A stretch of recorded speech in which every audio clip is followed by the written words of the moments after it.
Welcome to competitive maths tutorial. इस संख्या पद्धति का लेक्चर नंबर 2 है।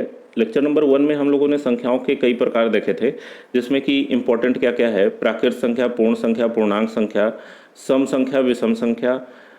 इसके अलावा हम लोग अभाज्य संख्या और फिर भाज्य संख्या भी देख चुके हैं, जुड़वा अभाज्य संख्याएं और सह अभाज्य संख्या भी हम लोग पिछले लेक्चर में देख चुके हैं। अब इस लेक्चर में देखिए हम लोग कौन कौन सी संख्याओं के प्रकार देखने जा रहे हैं जो काफ़ी इंपॉर्टेंट है।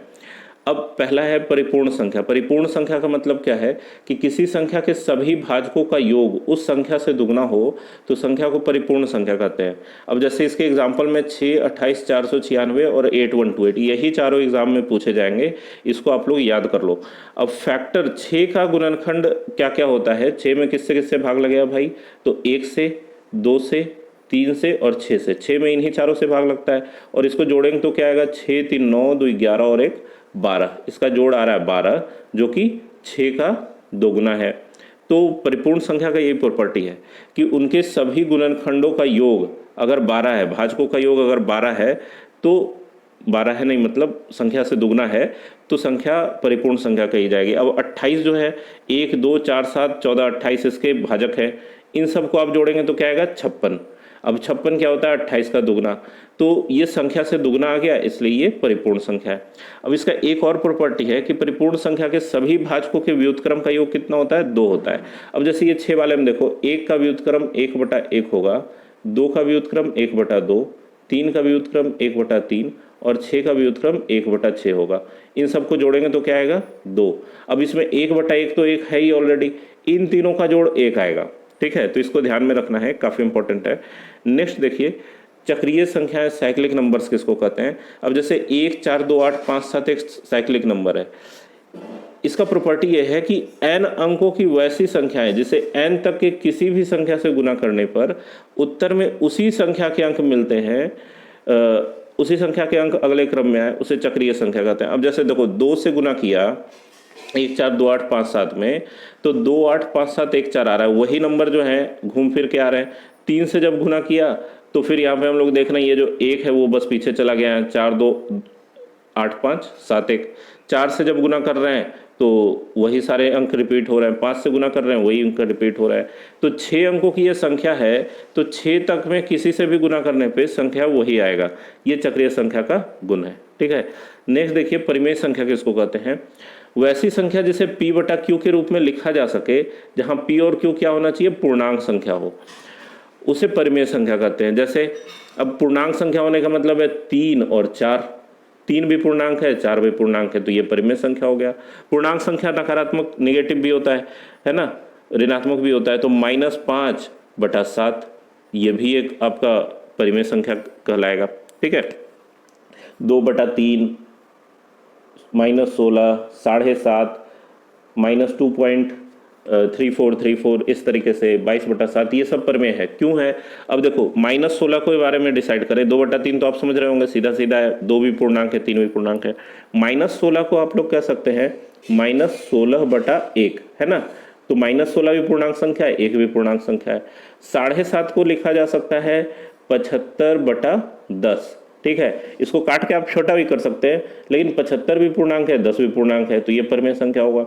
अब देखो -2.3434, ठीक है, ये अंक जो है रिपीट हो रहा है, तो परिमेय संख्या का प्रॉपर्टी है कि उसके अगर दशमलव भिन्न है, डेसिमल फ्रैक्शन है, तो वो रिपीट होने वाला डेसिमल फ्रैक्शन होगा, तब वो परिमेय संख्या होगी।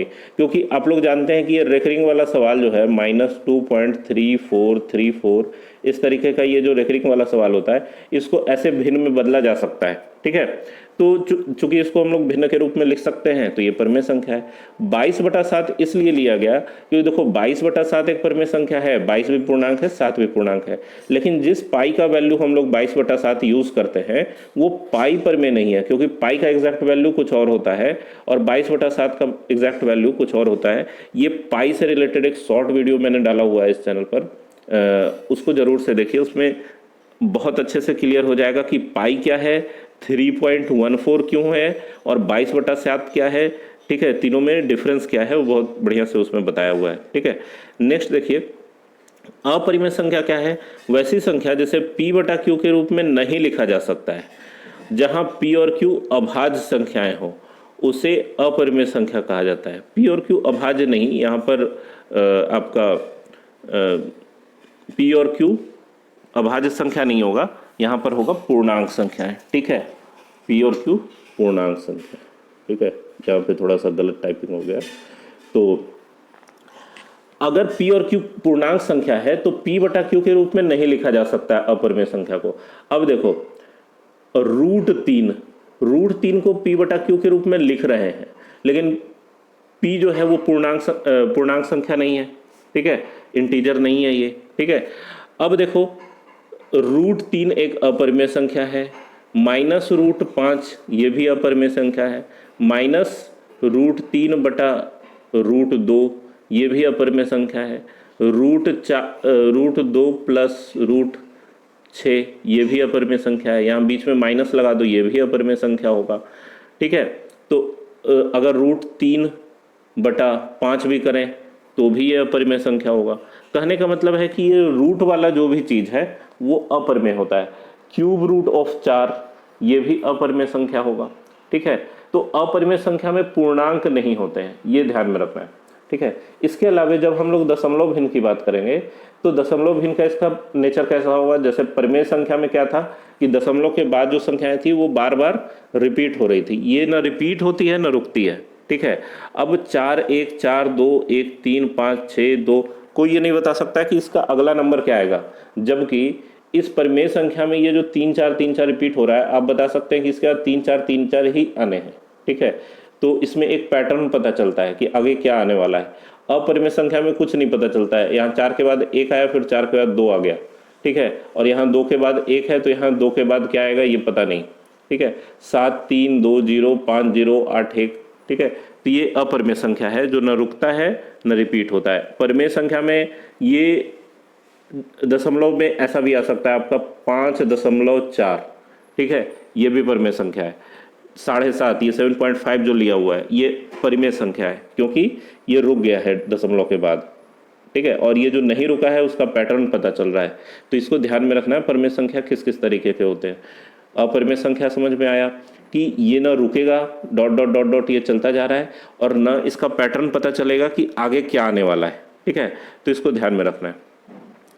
चलिए नेक्स्ट हम लोग देखते हैं कॉन्सेप्ट क्या है, वास्तविक संख्या, रियल नंबर्स। अब देखो परिमेय संख्या और अपरिमेय संख्याओं के समुच्चय को वास्तविक संख्या कहते हैं। माने परिमेय और अपरिमेय दोनों मिला के क्या बन गया, रियल नंबर। मतलब कि 2 परिमेय संख्या है और √2 अपरिमेय संख्या है, और इन सबको अगर बात किया जाए तो क्या कहेंगे, वास्तविक संख्या। ये भी वास्तविक है, ये भी वास्तविक है। ठीक है, वास्तविक संख्याओं का वर्ग हमेशा क्या होता है, धनात्मक होता है। ठीक है, मतलब जैसे 2 का स्क्वायर क्या है भाई, 4, और √2 का स्क्वायर क्या है, 4। एक बात आप लोग पूछ सकते हैं कि सर √2 अगर -2 हुआ तब उसको हम लोग क्या कहेंगे, तो भाई ये तो अपरिमेय संख्या भी नहीं है। अपरिमेय संख्या में कहीं भी रूट के अंदर निगेटिव साइन नहीं लिया गया है, आप देख सकते हैं। तो रूट के अंदर अगर निगेटिव साइन हो जाता है तो उसको अपरिमेय संख्या ही नहीं कहते हैं, तो वास्तविक संख्या कहाँ से होगी। और चूंकि वास्तविक संख्या नहीं है, ये वास्तविक संख्या नहीं है, तो इसका जब स्क्वायर करोगे तो ये आएगा -2, तो ये भी डिफिनेशन पे लागू नहीं हो रहा है। तो समझ में आया, √2 निगेटिव नंबर जो होता है वो वास्तविक संख्या नहीं होती है। तो जब ये वास्तविक नहीं होती है तो फिर क्या होती है, इसको हम लोग कहते हैं काल्पनिक संख्याएं। ठीक है, इसको हम लोग क्या कहते हैं, काल्पनिक संख्याएं। जैसे देखो √3 है अगर कहीं, तो इसको लिखा जा सकता है √3 गुना -1। ठीक है, अब √3 गुना -1 को कोई भी लिख सकता है √3 गुना √1। इस √-1 को कहा जाता है आई से डिनोट करते हैं, आयोटा। ठीक है, आयोटा पढ़ा जाता है इसको। तो इस √1 को क्या लिखा, आई, तो इसका वैल्यू क्या आ गया, √3i। अब ये √3i जो है ये वास्तविक संख्या नहीं है, इसको हम लोग कहते हैं काल्पनिक संख्या, काल्पनिक संख्या। ठीक है, काल्पनिक संख्या मतलब जो रियल नहीं है, इमेजिनरी है, imaginary number, I for imaginary. ठीक है, अब वास्तविक संख्या है 3 और काल्पनिक संख्या है √3 × i। इन दोनों को अगर मिला दोगे, माइनस से मिलाओ, प्लस से मिलाओ, गुना करके मिलाओ, जो भी करो, ठीक है, जब इन दोनों को मिलाएंगे तो वो बन जाएगा सम्मिश्र संख्या, कॉम्प्लेक्स नंबर। ठीक है, सम्मिश्र संख्या क्या है? वैसी संख्या जिसको a प्लस आई बी के रूप में लिखा जा सके उसको सम्मिश्र संख्या कहते हैं। अब देखो a प्लस आई बी जो है, इसमें a क्या है? ये रियल नंबर है, ठीक है, रियल नंबर, वास्तविक संख्या है ना, ये इसका रियल पार्ट है। और आई बी क्या है? ये काल्पनिक पार्ट है, इसका इमेजिनरी पार्ट है, ठीक है, ये इमेजिनरी पार्ट है। तो रियल और इमेजिनरी को मिला के बनता है सम्मिश्र संख्या, कॉम्प्लेक्स नंबर। आया बात ये समझ में? इसका कुछ एग्जांपल है, देखो 2 प्लस 3i, 2 इसमें रियल पार्ट है, 3i इमेजिनरी पार्ट है। 5 माइनस 7i, 5 रियल पार्ट है, 7i इमेजिनरी पार्ट है, ये सम्मिश्र संख्या है। तो इस तरीके से संख्याओं के प्रकार सब समाप्त हुए। एक चीज़ इसमें आप लोग देख सकते हैं कि जो कॉम्प्लेक्स नंबर है, कॉम्प्लेक्स नंबर ये और रियल नंबर ये दोनों क्या है? नंबर का प्रकार है। ये दोनों अगर नंबर को बांटना है कि नंबर कितने तरह के होते हैं तो कॉम्प्लेक्स होगा या रियल होगा। अब रियल कोई फर्दर बांटेगा तो भाई इसको रेशनल और इरेशनल में बांटना होगा। फिर इरेशनल के कोई अलग अलग प्रकार नहीं होते हैं, ठीक है, ये रेशनल हो गया, फिर इरेशनल हो गया। इरेशनल के कोई अलग अलग प्रकार नहीं होते, ठीक है। रेशनल के फिर बहुत सारे प्रकार हो गए।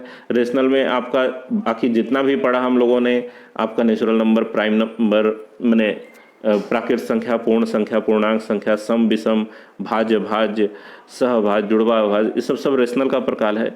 इरेशनल का कोई अलग अलग प्रकार नहीं होता, इरेशनल नंबर बस इरेशनल नंबर होता है। तो उम्मीद है आप लोगों को सब समझ में आया होगा। संख्याओं के प्रकार यहाँ पर खत्म होता है। अगले वीडियो में हम लोग सीखेंगे विभाज्यता के नियम और उससे संबंधित जो भी प्रश्न आते हैं एग्जाम में वो।